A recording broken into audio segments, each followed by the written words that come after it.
Hello, hello. So here we are. My name is Hunter. This is Anyone Can Play Guitar. We're doing some videos based on user questions, which is cool.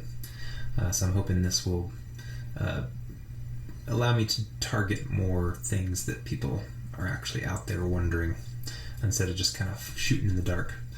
So this was one of the early questions I got, and the question is, how do I determine what key a song is in and then what chords go with that in that key?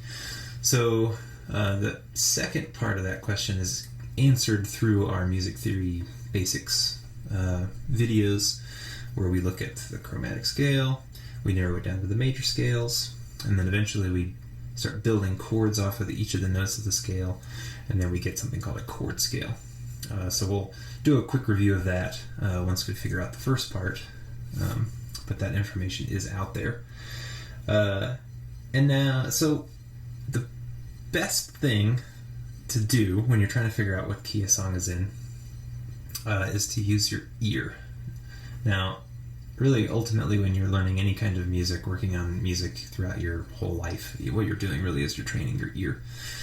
You're practicing lots of different things and listening to lots of different things and emulating them, not to get them under your fingers or to just memorize a bunch of stuff, but to train your ear to hear things and to increase the number of ideas floating around in your head, which makes you a more creative person. That's why we read and look at art and watch movies and all that kind of stuff. It's just absorbing as many things as we possibly can, so that we can then jumble them all up and spit them back out in a creative way, right? It's kind of what makes us, each individual, unique. But so the ear is really the key for figuring out what key you're in. The key for the key. So the way I like to do it is to put on the tune, of course, and listen for, just start kind of hitting notes on the guitar. And trying to find, not notes that sound good necessarily, but trying to find the notes that definitely don't sound good, because these will be way more obvious. I've done this with plenty of students in the past, some new to music in general, and it can be somewhat difficult for people who haven't done a lot of this or who are new to playing music or to thinking about things in this way. You're not really sure. You're like, yeah, it sounds like it could be good. Maybe it's not good. I don't know. But without fail, when we find a note that absolutely does not fit with whatever chord we're hearing, you will know it, right? It will hit your ear in such a way that you don't want to keep hearing it, right? It's lots of tension there. So, like, for example, if we play two notes that are right next to each other, like if we play an E with an E flat, notes that are really close but not quite exactly the same create lots of tension. So that's kind of the thing we're going to be listening for. So some prerequisites for this would be, you need to understand the notes of the chromatic scale, right? All those notes, not necessarily how to play them, but just from a theoretical standpoint, what notes are there available to us? There are 12, remember. And then understand how to take those notes and determine and pare them down into a group of 7, making a major scale.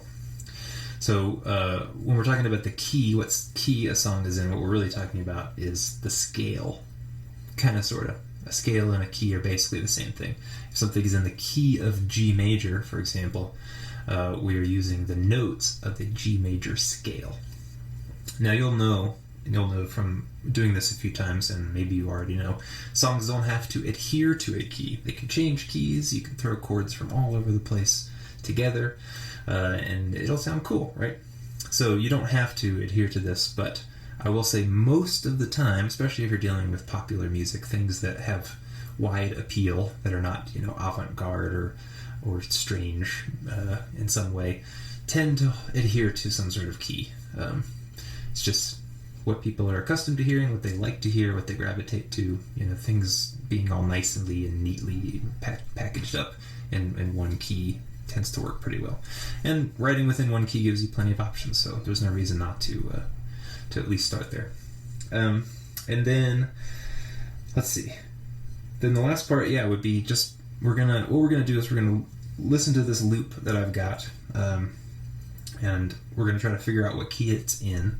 I already know what key it's in, but we're going to try to play a few notes, figure out which notes definitely don't work, which will help us figure out by process of elimination which notes do work, and then we'll look at those notes and we'll go, oh, okay, I see, we have this many sharps or this many flats, and that means that we're in this certain key. So knowing the circle of fourths would also be helpful here, because we might come up with the notes out of order.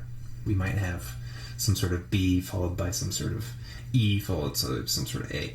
We're just going to kind of hit notes at random and figure them out, which will give us kind of a group of notes that are not necessarily in alphabetical order. You could put them in alphabetical order, but at a glance, if we see like, hey, we have this many sharps or this many flats, that should trigger in our minds, oh, I know that's this key or that's this key, because the circle tells us how many sharps or how many flats are in a given key. All right, enough talking. So I'm going to play this loop. It's 4 chords just looping, and we're going to start to hit notes, and I'm going to just notate these the notes that sound really terrible, and then what we're going to do is anytime when you hear a note that sounds awful, what that means is that the note directly above and directly below, most of the time, are going to sound good, are going to be notes that are in the key that you're talking about. So it's kind of like you found the outlier. That one doesn't work, but the ones around it do. You'll see what I mean. All right, so here we go. Let's start. Got this loop playing. All right, so let's see. Let's try to find something that sounds terrible. All right, I found one right away. Doesn't sound too bad over that note. There's that chord. Actually sounds pretty good over that chord. So maybe that note is fine.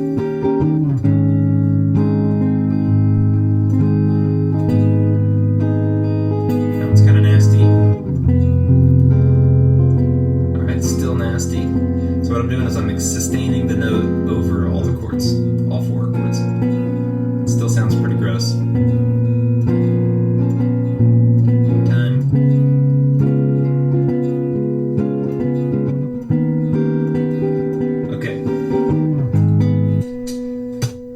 So, what do we have? This is where our chromatic scale stuff comes in handy. We need to know, now that we've found some place on the guitar that sounds bad, what is that sounds bad? Alright, well, so this is the 3rd string of the guitar, which is tuned to G, and we're playing the 4th fret. So G, G sharp, A sharp, B. Alright, so we've got a, let's see here, B. Does not sound good. All right.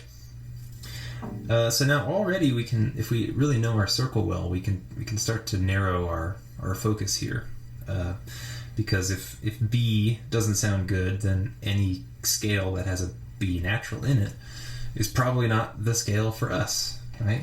So we can kind of start to eliminate some things. If B sounds bad, then we must know that it's not the key of C major, because C major has a B note in it. It wouldn't be the key of G major, because that has a B in it. It wouldn't be D. It wouldn't be A. Let's see. E wouldn't be the key of E. Definitely wouldn't be the key of B. And let's see. Okay, let's stop there for now. All right, so that's 6 keys already. That's half of all the keys. There are only 12 keys. That's half of them that we've eliminated just by figuring out one note that sounds gross. All right, so what that leaves us is basically all the flat keys, right? So if we don't have a B, then we must have a B flat. So that means that we could have the key of F. It could be the key of B flat, or E flat, or A flat, D flat, D flat, or G flat. Okay, so we've already kind of got like, okay, it's not going to be these keys, could be these keys, but we're not sure which one it is. So let's get some more information. Let's play the loop again, and let's find another note that sounds terrible. Well, so also taking what I said earlier, if this note doesn't work, then I'm betting the notes directly above and directly below will. So here's the one that didn't work. Let's try the note below.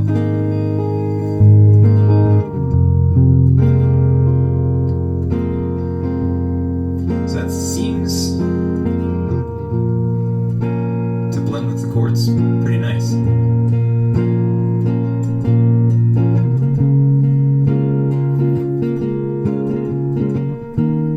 Let's try the one above. Hey, that sounds really good.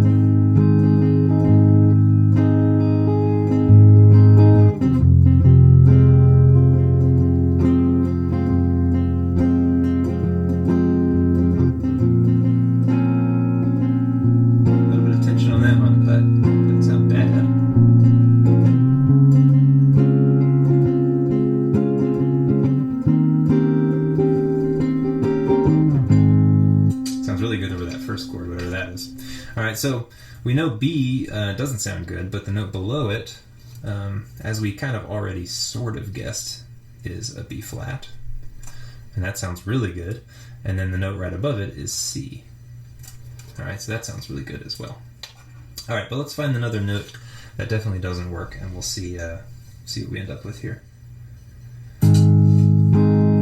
Alright, so here's another kind of shortcut. If the note below and the note above the note that sounded bad sound good, then if we go up another half step, we might run into another note that sounds bad, or another note that sounds good.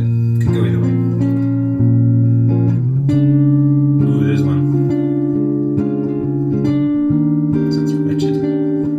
Let's try it over the first four chords.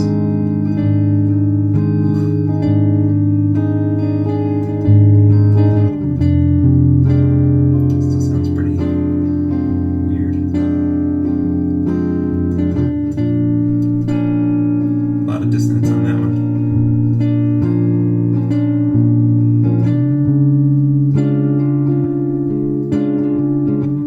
Okay, I'm convinced. That sounds like shit. Okay, so what note is that? Alright, so we're on our third string. Now, I picked the third string at random. Really, you could start low, you could start high. Low might not be a great choice just because deep pitches can be a little muddier. It's a little harder for our ear to pick up on what we're hearing. But higher pitches should be fine. I don't know. I just picked the third string. It doesn't matter. Pick any string you want. Alright, so we determined that the 7th fret of the third string sounded kind of nasty. So if the 4th fret was B, 5th fret is C, 6th fret is C sharp, 7th fret is D. So we can add D to the list of notes that sound kind of gross.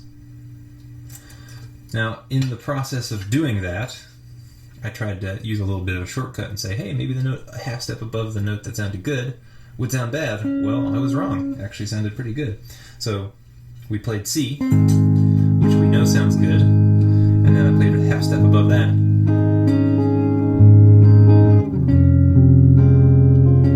Actually, it sounds kind of nasty over that chord, but does it sound good over other chords?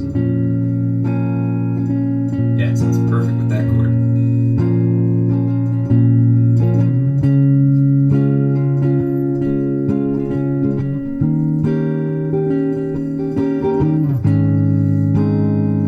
Okay, what about the one above the D?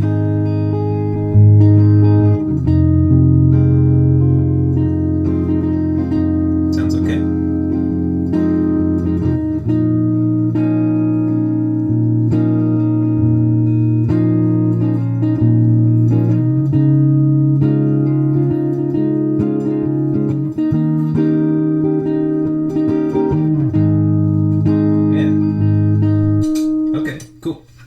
So we had the D, which sounded bad. The note directly below the D would be C sharp or D flat. Now, I'm going to call it D flat, and the reason is we already have a C natural here, and we don't have a C and a C sharp in the same scale, so we're going to have to call this something else, which would be D flat. So it's the same pitch. C sharp is the same sounding pitch as D flat, but in our case, since we already have a C represented, we're going to call this D flat. So D flat sounded really good, and then the one right above the D would be D sharp or E flat, and we're going to call it E flat. Because again, we already have a D, we won't want to have D flat and D sharp in the same scale, so we'll call this an E flat. All right, getting close here. I think we've already got 4 of the potentially 7 notes that we might need. So let's see. Another thing we can do, let's see. Now that we've got this, well, anyway, let's keep going and let's find the next note that sounds bad. We'll see where we end up. So we're kind of building up a little collection here. B flat, sounds great. C is good. D flat. E flat. What about F? Or rather E natural. Nope. Pretty dissonant.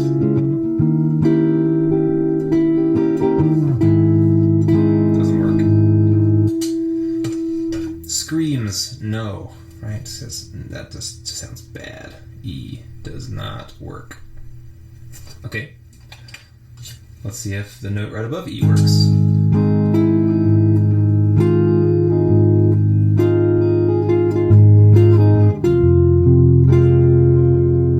So far so good. Sounds pretty good to me.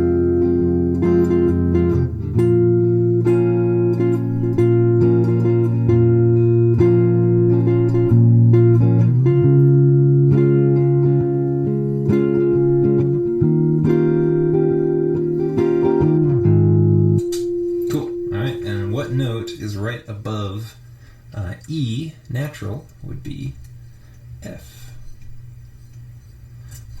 All right, let's see if the note right above F sounds good or bad. There's F. What about F sharp?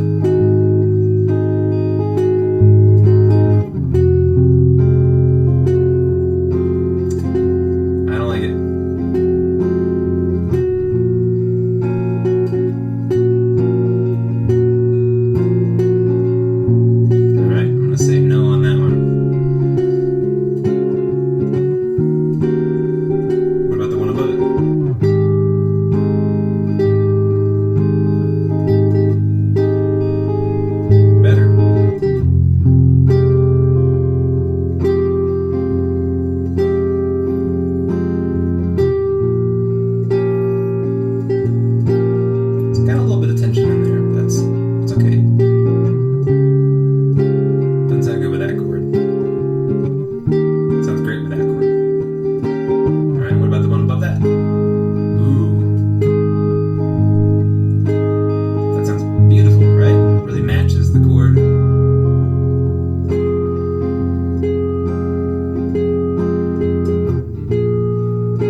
So we have some winners here. So we tried F. We figured out F last time, which sounded good. We tried F sharp, which sounded not so good. Let's see here. Yeah. F sharp, no good. All right, then the note right above F sharp was G, which sounded good. And then the note right above that was A flat. So B flat sounded good. C, D flat, E flat, F, G, and A flat sounded really good. And the notes that sounded bad were B, D, E, and F sharp. All right, so we've done as much as we can do, right? This is 7 notes, 8, 9, 10. Let's see, what else wouldn't work here? We can conclude that A probably would sound pretty bad as well, because it's if A flat's in there already. Yeah, that sounds like crap. Okay, so we can add A to the list here of notes to avoid. All right, so the idea is that we have 5 notes here that sound bad, and we have 7 notes that sound good, and that's 12 total notes. All right, so now this is where the circle of fourths comes in handy. We have a group of notes that sound good. All we need to do is count the number of sharps or flats. In this case, we have only flats to deal with, and figure out which of these keys over here has that number of flats. All right, well, F has 1 flat, that's B flat, so it's not F. B flat has 2 flats, B flat and E flat, so it's not that. E flat has 3 flats, B flat, E flat, A flat, and D flat has 4 flats. So we have a winner, and we can just eliminate the other ones because they have 5 and 6 flats respectively. All right, so we've determined through using our ear and finding notes that sounded very terrible, because those are a little bit, I find, easier to determine. Like, okay, I know that sounds bad. I don't always know if this sounds good, because there are certain notes that do fit in the key that maybe don't sound wonderful all the time, but they definitely don't sound like trash, right? They don't create that kind of really punishing dissonance. So those are the ones that kind of stick out. So we determine what those were, and using process of elimination basically, and also neighbor notes. Okay, B sounded bad, but B flat sounded good, and C sounded good. It wasn't always the one right above and right below, but it was a good place to start to kind of find some other notes that either would sound good or not bad. Now, if your ear is highly trained or conditioned to hear the, quote, good notes, the ones that also sound good, then you can start making that list too. I just find that starting with the kind of nastier ones is a little bit easier for most people. And then it's just understanding the theory behind, okay, we have these notes, which key has, includes all of these notes. We have 4 flats. A flat is the key, only key that has 4 flats, so it must be in the key of A flat. And it is. So, the last part of this is building upon the chord scale stuff that we did from the music theory course. So if you haven't gone through those videos, highly recommend it. That really builds the fundamental base of knowledge for all this other stuff that we're going to do. So what that would tell us is that the notes of an A flat major scale, well, they're right here, but to put them in proper order, we would start with A flat, and then B flat, C, D flat, E flat, pardon my handwriting, F, G, and A flat. And then what you end up with is the first chord is major. So you'd have, well, actually, let's clear this. So you'd have A flat, major. Now we know that's major because of those videos we went through, so I'm not going to go over that too deep, but the one chord, the chord built off of the first note in any key is going to be, in any major key is going to be major. All right, so the 2 chord is always minor, the 3 chord is always minor, the 4 chord is always major.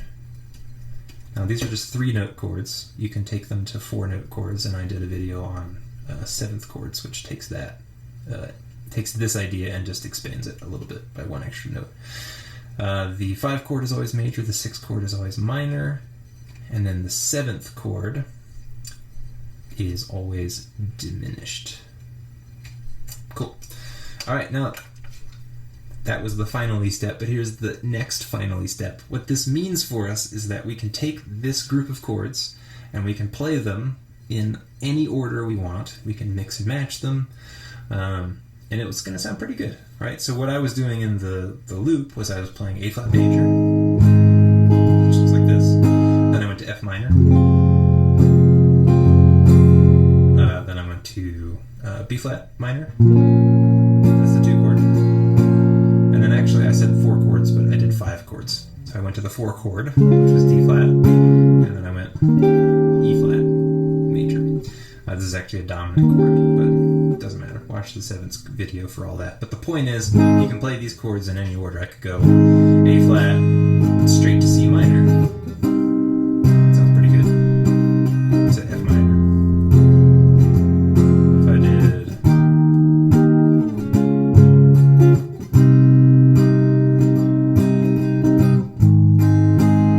whatever. I can just do whatever I want with those chords.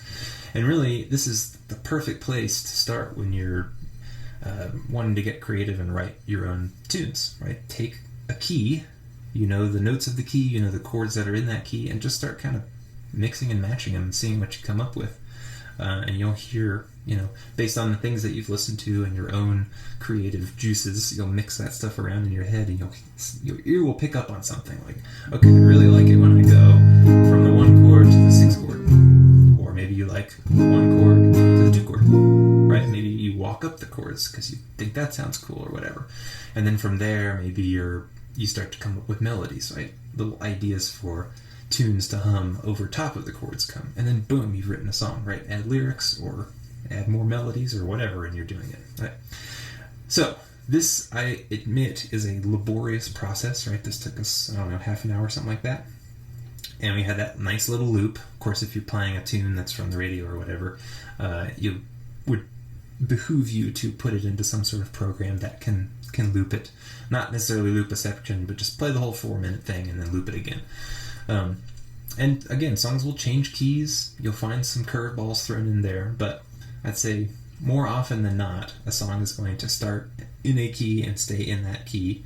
And on top of that, the first chord of the song, the first note that you hear, is often the key that you're in. I started on A flat, we're in the key of A flat. Again, these are not hard and fast rules. Everybody does things differently.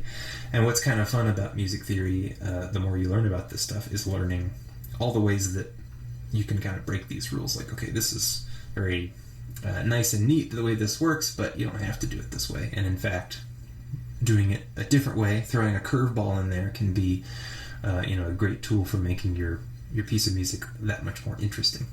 People might be expecting it to go one way and you go a different way. But this is kind of where you need to start to understand what the rules are so that you can break them. But there are no rules. Don't worry about it. Okay, so that's how, and that's how I do it today. So to this day. So when I'm learning tunes and I don't have the sheet music or whatever, I need to figure them out by ear. I do this. I figure out what notes sound bad, and I avoid those notes, and I figure out what notes are left over, and I put those together, and I figure out the key. I've done this enough times to where my ear's trained to where I can kind of figure out what the key is within a matter of moments, right? So do this, take this procedure, go through it a few times. This is developing your ear. It's hard to measure, right? It won't feel like you're getting better because you're having to go through this process over and over again, but it will get better. You'll start to see patterns like, oh, okay, this song is in C. There's another song that I did in C, so it kind of jumps out at you a little bit more readily. So hang in there and keep working to train your ear, and man, you'll be unstoppable. All right, so that is how you determine what key a song is in and what chords fit into that key. And this goes with the major scale too. So if instead of playing chords on each of those notes, you can play individual notes. And then that's the major scale. And I covered that stuff in a major scales kind of how-to video, so go check that out as well. Anyway, yes, so thanks very much for the question. I'll put the name of the question asker in the description here. And I hope you enjoyed it. So stick around for more videos. Thanks for watching. Take care.